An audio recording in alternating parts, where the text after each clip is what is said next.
በአፍሪካ ቀንድ የምትገኘውና የሁለቱ አባዮች መገኛ የሆነችው ሱዳን ዛሬ የገዛ ልጆቿ በለኮሱት እሳት እየተቃጠለች ነው። ጦርነቱ አራተኛ ዓመቱን ሲያስቆጥር ሀገሪቱ የመከፋፈል አደጋ ተደቅኖባታል። በካርቱም አውራ ጎዳናዎች፣ በዳርፉር በረሃዎችና በኮርዶፋን ተራራዎች ላይ የሚሰማው ድምፅ የቆሰሉ ሕፃናት ጩኸትና በበረሃ የዛሉ እናቶች ስቃይ ነው። የዓለም ፖለቲካ ትኩረት ወደ ዩክሬን በረሃዎችና ወደ መካከለኛው ምስራቅ ምስቅልቅል በማዘንበሉ የሱዳን ሰቆቃ የተረሳ ይመስላል። ሱዳን ዛሬ በልጆቿ ደም እየታጠበች ነው። ዓለም ግን ፊቷን አዙራ የጥፋት ድግሱን ከሩቅ በቸልታ የተመለከተች ነው። የሱዳን ፖለቲካዊ ምስቅልቅል ታሪክ የጀመረው እንደ አውሮፓውያኑ የዘመን ቀመር በሚያዝያ 2019 የዘመናት አምባገነን መሪው ኦማር ሁሴን አልበሽርን በህዝባዊ አመጽ ከስልጣን በማውረድ ነበር። በወቅቱ ሱዳናውያን ወጣቶች ነጻነት፣ ሰላምና ፍትህ እያሉ አደባባይ ሲወጡ ወደ ዴሞክራሲያዊ ስርዓት ለመሸጋገር ያላቸው ተስፋ የገዘፈ ነበር። ሆኖም ይህ ተስፋ በአጭሩ የተቀጨው በሁለት ጀነራሎች የስልጣን ጥማት ምክንያት ነው።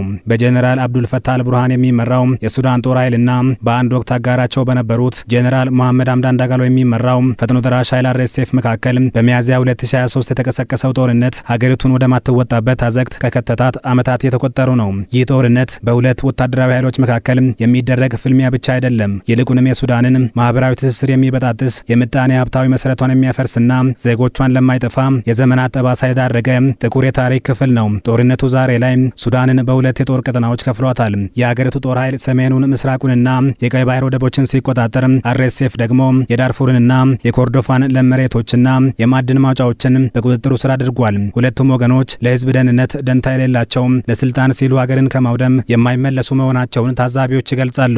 ዛሬ ሱዳን በዓለም ላይ እጅግ አደገኛ የተባለው ሰብአዊ ቀውስ ሰለባ ስትሆን ከ34 ሚሊዮን በላይ ዜጎች ወይም 2/3 ህዝብ አስቸኳይ ዕለታዊ እርዳታ ይሻል። 800 ሺህ የሚጠጉ ህጻናት በከፋ የተመጣጠነ ምግብ እጥረት እየማቀቁ ሲሆን ይህ ቁጥር ተራ አሃዝ አይደለም። እያንዳንዱ ቁጥር ሊያድግ ሊማርና ሀገሩን ሊጠቅም የሚችል የጠፋ ህልም ውጤት ነው።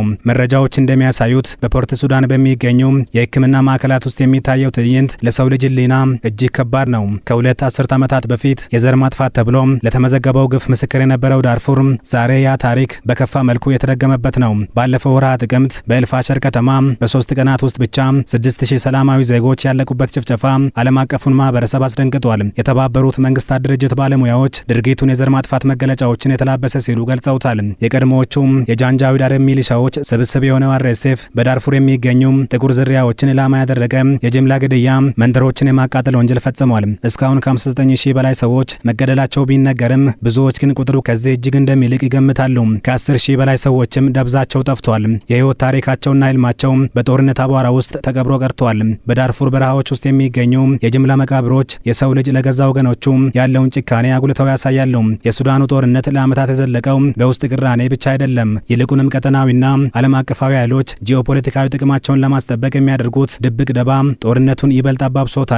በተባበሩት መንግስታትና በሰብአዊ መብት ተሟጋቾች የሚወጡ ዘገባዎች የተባበሩት አረብ ኤምሬቶች ለRSF የጦር መሳሪያ ድጋፍ ታደርጋለች ቢሉም አቡዳቢ ግን ይህንን ታስተባብላለች።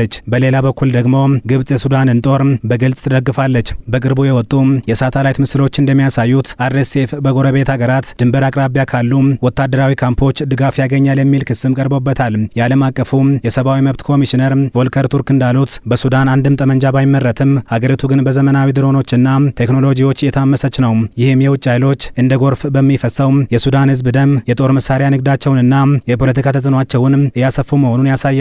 ሀገሪቱ ለውጭ ኃይሎች የጥቅም ሽኩቻቸው የፍልሚያ ሜዳ ሆናለች ሲሉም ያከላሉ። ባለፈው ረቡዕ በጀርመን ዋና ከተማ በርሊን የዓለም መሪዎችና የተራድኦ ድርጅቶች ስለ ሱዳን ለመምከር ተሰብስበው የነበረ ሲሆን ዓላማውም ጦርነቱ ከዓለም አጀንዳ እንዳይወጣና ለተራበው ህዝብ የገንዘብ ድጋፍ ማሰባሰብ ነበር። ሱዳን የዓለም ትልቁ የሰብአዊ መብት ፈተና ያለባት ሀገር ናትና ሲሉም ለተሰብሳቢዎች የገለጹት የጀርመኑ መራሄ መንግስት ፍሬድሪክ መርዝ ሀገራቸው ድጋፏን በ20 ሚሊዮን ዩሮ እንደምትጨምር አስታውቀዋል። እንግሊዝም 168 ሚሊዮን ዩሮ ለመስጠት ቃል ገብታለች። ሆኖም ጉባኤው ተፋላሚ ወገኖች ባልተገኙበት ሰላም እንዴት ሊመጣ ይችላል የሚለው ትልቅ ጥያቄ ያስነስቷል። የሱዳን ብሔራዊ ጦር ጉባኤውን ያልተፈለገ ጣልቃ ገብነት በማለት ማውገዙም ስምምነቱ መሬት ላይ ያለውን እውነታ ለመቀየር ምን ያህል አቅም ይኖረዋል የሚለውን ጥርጣሬ ውስጥ ከቶታል። የገንዘቡ ድጋፍ ረሃብን ለማስታገስ ቢሆንም የጦርነቱን ምንጭ ግን ላይነካ ይችላል። የእንግሊዝ የውጭ ጉዳይ ሚኒስትር ኢቬት ኩፐር በጀርመኑ ጉባኤ እንደተናገሩት በሱዳን በታጠቁ ኃይሎች የሚፈጸም ጾታዊ ጥቃት እንደ ጦር መሳሪያ የተሰራበት ሲሆን የሴቶችን ክብር ለመንካትና ማህበረሰቡን ለማሸበር በታቀደ መልኩ ሴቶችና ልጃገረዶች እየታፈኑ ለወሲብ ባርነትና ለግፍ ይዳረጋሉ። ወንዶች ለጦርነት ሲማገዱ ወይም ለስደት ሲዳረጉ የቀረው ቤተሰብ ሸክም ሁሉ በሴቶች ጫንቃ ላይ ወድቋል። ጀርመን እርዳታዋን ሴቶች ላይ ማድረጓም ለዚህ ነው ተብሏል። በስደተኞች ካምፖች ውስጥ ያሉ እናቶች የራሳቸውን ረሃብ ረስተው ለልጆቻቸው አንዲት ጉርሻ ፍለጋ የሚከፍሉት መስዋዕትነት ጥንካሬያቸውንና የደረሰባቸውን መከራ ጥልቀት ያሳያል። ሆኖም ያገኙት የስነ ልቦና ቁስል በገንዘብ የማይታከምና የማይሻር ጠባሳ ነው። ሱዳን ለምን ተረሳች ለሚለው ጥያቄ የሰብአዊ መብት ተሟጋቾች የሚሰጡት ምላሽ መራራ ሲሆን አንደኛው ምክንያት የስደተኞች መድረሻ ነው። ከ13 ሚሊዮን በላይ ከሚሆኑ ስደተኞች አብዛኞቹ በዋናነት ወደ ጎረቤት ሀገራት ቻድ፣ ደቡብ ሱዳን፣ ግብጽና ኢትዮጵያ የሚያቀኑ ሲሆን ከቦታ ርቀት አንጻር ችግሩ በቀጥታ ያላገኛቸው አውሮፓውያን ቀውሱ የሩቅ ነው በሚል ጉዳዩን እንደ ስጋት አላዩትም። የፕሬዝዳንት ዶናልድ ትራምፕ መንግስት የአሜሪካን የውጭ እርዳታ በጀት መቀነሱ ሱዳን የተረሳችበት ሌላኛው ምክንያት ነው። እንደ አውሮፓውያኑ የዘመን ቀመር በ2024 የነበረው የ$2 ቢሊዮን እርዳታ በ2025 ወደ $1.7 ቢሊዮን ዝቅ ብሏል። ይህም ከሚያስፈልገው እርዳታ 40% ብቻውን የሚሸፍን ነው። ዓለም ትኩረቷን ወደ ዩክሬንና ኢራን ማድረጓ ለሱዳን ህጻናት የሚተርፍ ዳቦና መድኃኒት እንዲጠፋ አድርጓል። የሰው ልጅ ህይወት እንደ ፖለቲካዊ ጠቀሜታው ዋጋ የሚሰጠው መሆኑ የዘመናችን ትልቁ ውድቀት ነው። በአሁኑ ወቅት በሱዳን ውስጥ ካሉ የጤና ተቋማት መካከል 63% የሚሆኑት ብቻ ናቸው በከፊልም ቢሆን ስራ ላይ ያሉት። የተቀሩት በቦምብ ጥቃት ፈራርሰዋል፣ በታጣቂዎችም ተዘርፈዋል ወይም በመድኃኒት እጥረት ተዘግተዋል። በዚህ ምክንያት እንደ ኮሌራ ያሉ ተላላፊ በሽታዎች በከፍተኛ ሁኔታ የተስፋፋ ነው። የዓለም ጤና ድርጅትም ከ2000 በላይ የጤና ባለሙያዎች በስራ ላይ ያሉ መገደላቸውን አስታውቋል። መድኃኒት ማግኘት ባለመቻሉ ቁስለኞች ያለማደንዘዣ ቀዶ ጥገና እንዲደረግላቸው ግድ የሚሆንበት ዘግናኝ ሁኔታም ተፈጥሯል። ይህ በ21ኛው ክፍለ ዘመን የሚታይ ግልጽ የሰብአዊነት ውድቀት ነው። ሱዳን በአንድ ወቅት የዓለማችን የእህል ጎተራ ትሆናለች ተብላ ትጠበቅ ነበር። ዛሬ ግን የእርሻ መሬቶቿ የጦር ሜዳ ሆነዋል። ፋብሪካዎቿም ወድመዋል። የነዳጅ ማጣሪያዎቿና ቧንቧዎቿ በታጣቂዎች ቁጥጥር ስር ገብተዋል። ሀገሪቱ በምጣኔ ሀብት ረገድ ወደ ዜሮ ደረጃ ወርዳለች። ጦርነቱ ዛሬ ቢቆም እንኳ ሱዳንን ወደ ነበረችበት ለመመለስ 10 ዓመታትና በ100 ቢሊዮን የሚቆጠር ዶላር ያስፈልጋታል።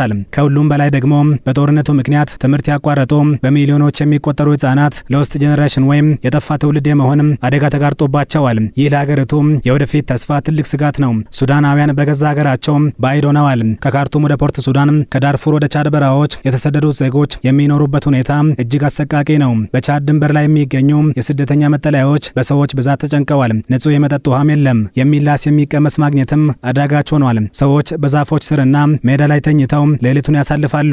ይህ መፈናቀል የሀገሪቱን ማህበራዊ መዋቅር የፈታና ቤተሰቦችን የበታተነ አሳዛኝ ክስተት ነው። እንደ ተንታኞች ገለጻ የሱዳን ዕጣ ፈንታ ዛሬም በጨለማ የተሸፈነ ነው። በበርሊኑ ስብሰባ የተገባው የልገሳ ቃል ኪዳን ለጊዜው ረሃብ ሊያስታግስ ይችላል እንጂ የችግሩን ምንጭ አያደርግም። ሀገሪቱ የሚያስፈልጋት የእህል ከረጢት ብቻ ሳይሆን የጦር መሳሪያ ፍሰቱን የሚያስቆም የውጭ ጣልቃ ገብነት የሚገታና የጦር መሪዎችን ለህዝብ ፍላጎት የሚያስገዛ የፖለቲካ መፍትሄ ነው። ዓለም አቀፉ ማህበረሰብ ነገ የሚል ቀጠሮ በመተው ዛሬ ካልደረሰ ሱዳን የምትባል ሀገር እንደ አንድ የምትቆምበት እድል እያበቀላት እንደሆነ ታዛቢዎች ስጋታቸውን ይገልጻሉ።